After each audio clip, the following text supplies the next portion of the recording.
Good evening प्यारे बच्चों। जैसा कि हम अपने पहला अध्याय हम अपना पूरा अध्ययन कर चुके हैं, जिस अध्याय का नाम है रासायनिक अपक्रियाएं एवं समीकरण। क्लास 10th का पहला चैप्टर है ये, जिसका अध्ययन हम पिछली वीडियो में कर चुके हैं। आज हम उसी अध्याय के बहुविकल्पी प्रश्नों को देखेंगे, जो कि कहीं ना कहीं किसी न किसी साल में पूछे गए हैं।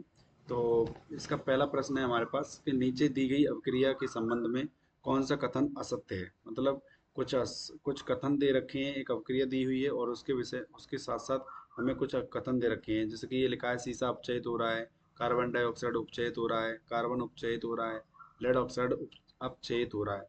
तो यहाँ पर हमें अभिक्रिया को देखकर ये कथन बताने हैं कि इन कथनों में कौन सा कथन जो है असत्य है। तो अगर हम देखें तो यहाँ पर पीवीओ पीवी में कन्वर्ट हो जा रहा है, तो यहाँ पर ऑक्सीजन की कमी हो रही है। तो ऑक्सीजन की कमी होती है तो जहाँ पर भी ऑक्सीजन की कमी होती है वहाँ पर अपचयन होता है। अपचयन अपचयन हो रहा है। तो अपचयित हो रहा है यानी कि पीबीओ जो है वो लेड ऑक्साइड है। तो लेड ऑक्साइड जो है वो अपचयित हो करके बना रहा है पीबी।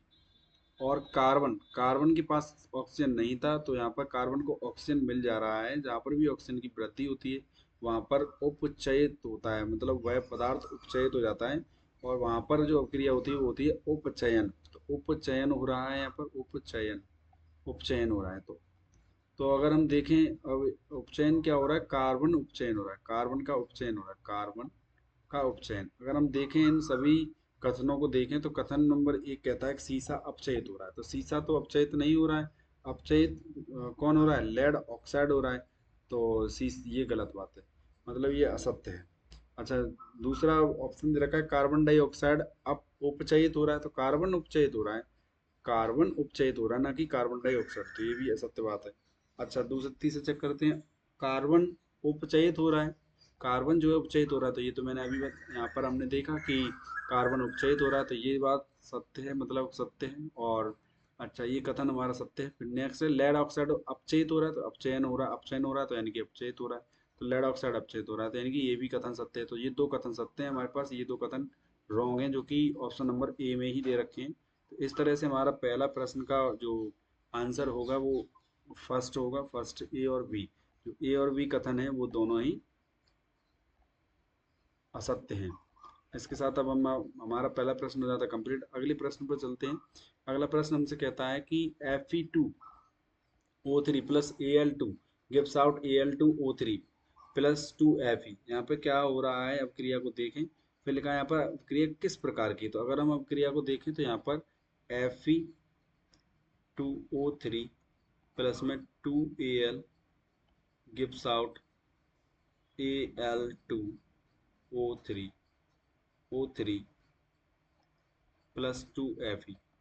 यहाँ पे क्या हो रहा है कि Al जो है वो कहीं ना कहीं अधिक क्रियाशील है और Fe जो है निम्न क्रियाशील है, क्योंकि Fe को उसके ही ऑक्साइड से, उसके ही यौगिक से Al अलग कर दे रहा है। तो यहाँ पर ये जो अवक्रिया हो रही है, इस प्रकार की अवक्रिया जहाँ पर अधिक क्रियाशील धातु निम्न क्रियाशील धातु को उसके ही यौगिक से विस्थापित कर देती है, उसे विस्थापन क्रिया कहते हैं।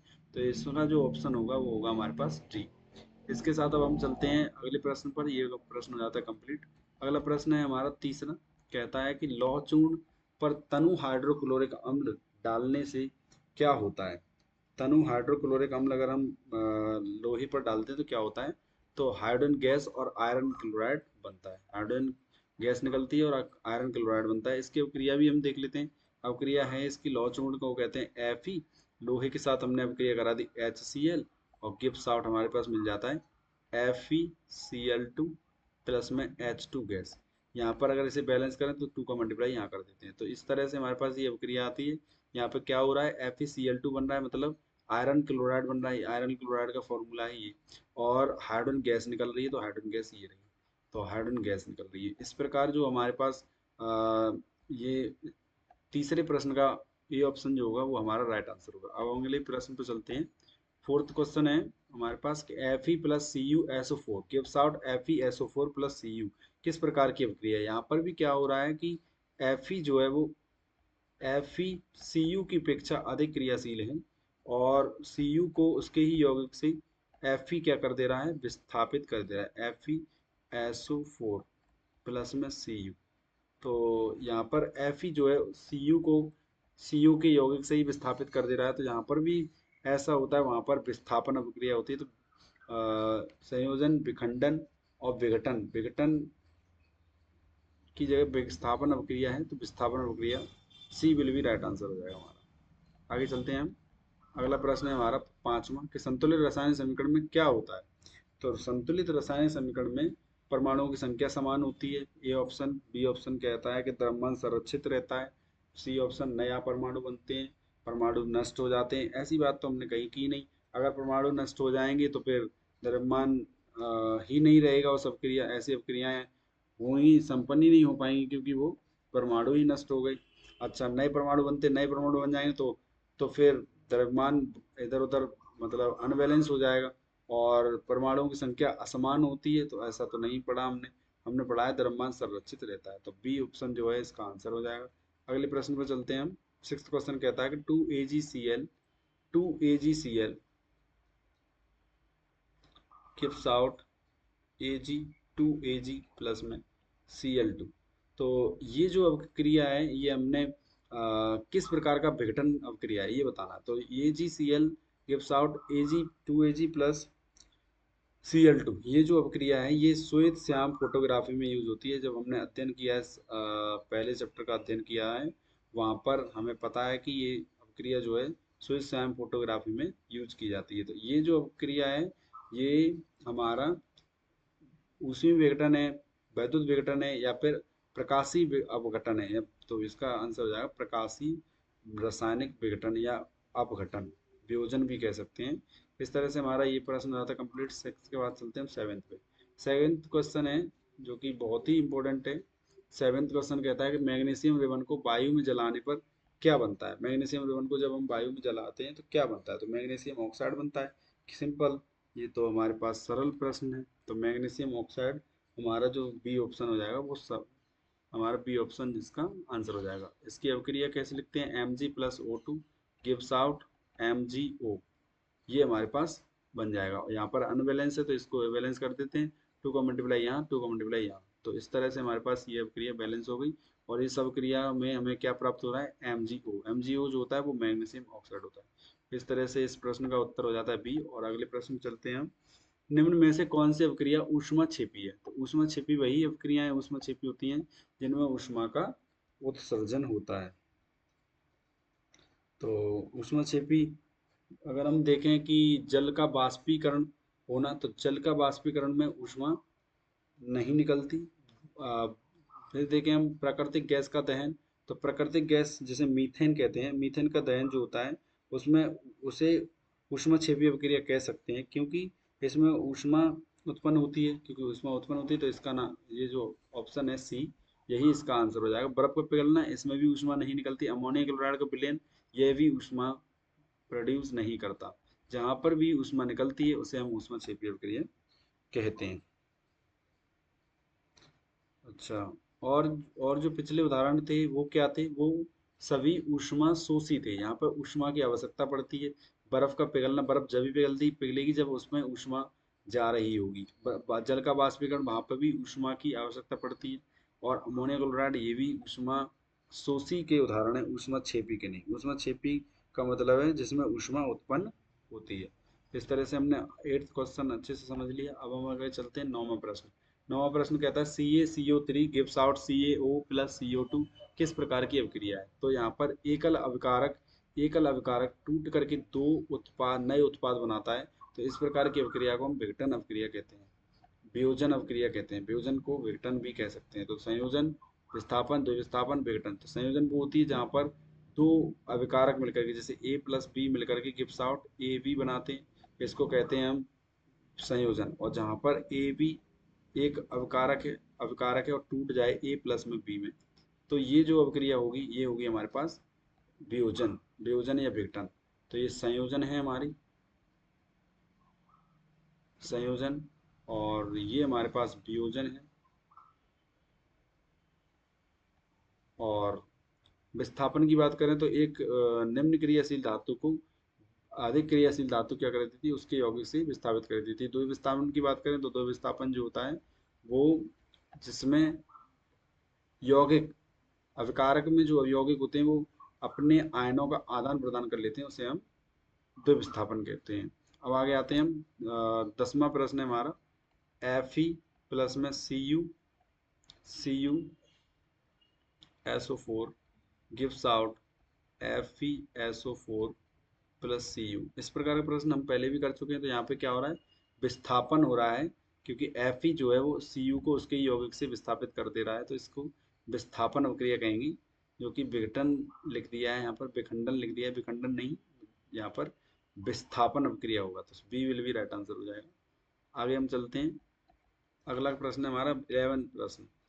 11वां प्रश्न इस प्रकार कहता है कि संतुलित रासायनिक समीकरण में क्या होता है। तो संतुलित रासायनिक समीकरण में द्रव्यमान संरक्षित होता है, ये भी हम प्रश्न पढ़ चुके हैं।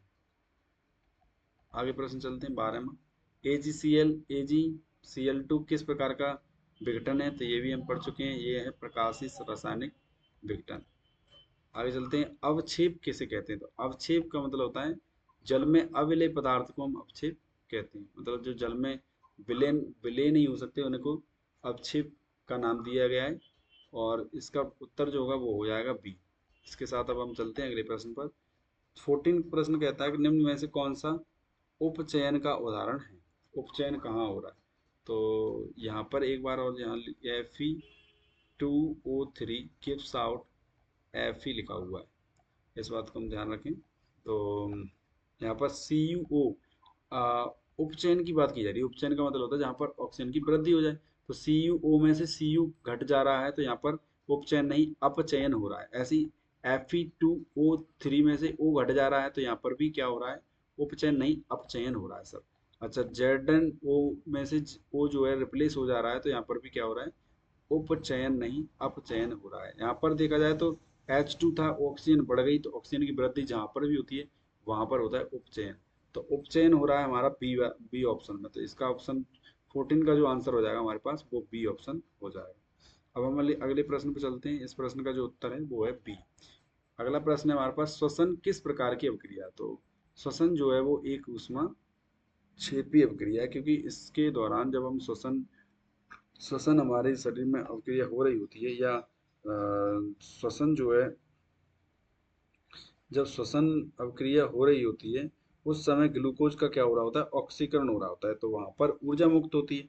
और यह एक इसलिए यह एक ऊष्माक्षेपी अभिक्रिया है, क्योंकि यहाँ पर ऊष्मा उत्सर्जित होती है। नेक्स्ट प्रश्न में चलते हैं हम। 16वां प्रश्न है, लोहे पर जंग लगना किस प्रकार का उदाहरण है। तो लोहे पर जंग लगना विकृत गंधता, तो भोजन वस्तु का खराब हो जाना, खाद्य पदार्थों का खराब हो जाना विकृत गंधता होता है। बंटवारा कोई अभिक्रिया नहीं होती। संयोजन, संयोजन में जहाँ पर दो अभिकारक मिलकर एक उत्पाद बनाते हैं उसे संयोजन कहते हैं। और संक्षारण ये भी नहीं, और ये संक्षारण जो है, संक्षारण इसका उत्तर है, क्योंकि संक्षार जो वस्तुएं संक्षारित होने लगती हैं उस जिस प्रक्रिया के दौरान वस्तुएं खराब होने लगती हैं। तो लोहे पर जंग लगना क्या है, लोहे का खराब होना। तो लोहे का खराब होना क्या हो जाएगा, लोहा किस प्रक्रिया के दौरान या किस अवक्रिया के द्वारा खराब हो रहा है, तो उस अवक्रिया का नाम है संक्षारण, उस प्रक्रिया का नाम है संक्षारण। तो इसका उत्तर हो जाएगा बी, 16 का बी। अब आगे चलते हैं हम। 17 में प्रश्न है, H2 plus Cl2 gives out HCl। तो इस अभिक्रिया को यहाँ पर लिख लेते हैं, H2 प्लस में Cl2 gives out HCl 2HCl। तो यहाँ पर क्या हो रहा है कि दो अभिकारक मिल रही हैं और एकल उत्पाद बना रही हैं। तो ये इस प्रकार की अभिक्रिया जो है हमने पढ़ी है, संयोजन अभिक्रिया होती है। तो इस संयोजन अभिक्रिया को हमने देख लिया कि संयोजन अभिक्रिया हमारे पास संयोजन अभिक्रिया दे रखी है। ये इसका जो ऑप्शन हो जाएगा वो हो जाएगा हमारे पास पी, संयोजन अभिक्रिया। आगे हम चलते हैं, इसका इसका उत्तर हो गया संयोजन अभिक्रिया। अब इसके आगे 17 के आगे हम चलते हैं 18 प्रश्न पर, जो कुछ इस प्रकार है, ZnO plus Cu gives out Zn plus Cu में किसका उपचयन हो रहा है। तो ये आपके लिए होमवर्क है, इसे आप कमेंट करके जरूर बताएं कि इसका आंसर क्या होगा। अच्छा, अगले प्रश्न में चलते हैं हम। 19 और 20 दो प्रश्न रह गए हमारे पास, इनको और देख लेते हैं, इसके बाद हमारा ये बहुविकल्पी प्रश्नों का जो वीडियो है ये कंप्लीट हो जाएगा, और इसके आगे हम अगली वीडियो में इसकी लघुत्तरी प्रश्नों को देखेंगे, और फिर हम लघुत्तरी से पहले अति लघुत्तरी प्रश्न, और फिर लघुत्तरी, फिर उसके बाद बहुविकल्प विस्तृति प्रश्न देखेंगे, जो कि हमारे बड़े बड़े प्रश्न होंगे। तो 19वां प्रश्न कुछ इस प्रकार है कि दीवारों की सफेदी के लिए किस पदार्थ का उपयोग किया जाता है। तो उसका आंसर हो जाएगा बी, CaOH का होल ट्वाइस। इसका नाम है कैल्शियम हाइड्रोक्साइड। कैल्शियम हाइड्रोक्साइड से हम सफेदी करते हैं दीवारों पर। अब हम चलते हैं आगे कि 20वां प्रश्न है हमारे पास कि पीवी पीवी NO3 का होल ट्वाइस, इसको जब मतलब इसको गर्म किया जाता है तो कौन सी गैस निकलती है, ये पूछा है। तो कौन सी गैस निकलती है वो देखते हैं हम कि इसको जब हम गर्म करते हैं तो कौन सी गैस निकलती है, ये बताना है आपको। तो इसका उत्तर जो हो जाएगा वो हो जाएगा हमारे पास नाइट्रोजन ऑक्साइड। नाइट्रोजन ऑक्साइड इसकी गर्म करने पर नाइट्रोजन ऑक्साइड निकलती है। तो इसका नाम क्या है, इसका नाम है लेड नाइट्रेट। तो लेड नाइट्रेट को गर्म करने पर क्या होता है कि भूरे रंग का धुआं धुआं निकलता है। जब इसे गर्म किया जाता है किसी भी पात्र में तो एक भूरे रंग का क्या निकलता है, गर्म धुआं धुआं निकलता है। और ये गर्म धुआं जो होता है वही जो है वो नाइट्रोजन ऑक्साइड होता है। नाइट्रोजन ऑक्साइड का जो फॉर्मूला होता है वो होता है N2। N2 गैस निकल रही होती है। साथ में ही लेड ऑक्साइड लेड ऑक्साइड बनता है, लेड ऑक्साइड बनता है, PbO बनता है, PbO लेड ऑक्साइड बनता है, प्लस ऑक्सीजन भी बनता है। ऑक्सीजन मतलब O2 गैस बनती है। तो जब हम इसे गर्म करेंगे तो क्या क्या होगा कि भूरे रंग का एक धुआं निकलेगा, और वो धुआं का नाम क्या है, NO2 मतलब नाइट्रोजन ऑक्साइड। इन्होंने यही पूछा है कि कौन सी गैस निकलती है, तो नाइट्रोजन ऑक्साइड निकलती है। और क्या बनता है पूछ लेते हैं, तो फिर PbO मतलब लेड लेड ऑक्साइड, और क्या बनता है, ऑक्सीजन गैस बनती है। इस तरह से हमारे पास बहुविकल्पी प्रश्न जो है इस अध्याय के हमने कंप्लीट कर लिए हैं। जिसने भी पिछली वीडियो ना देखी हो तो वो देख सकता है अपने चैनल पर जाकर, जिससे उसे अध्ययन करने में थोड़ी सी आसानी होगी।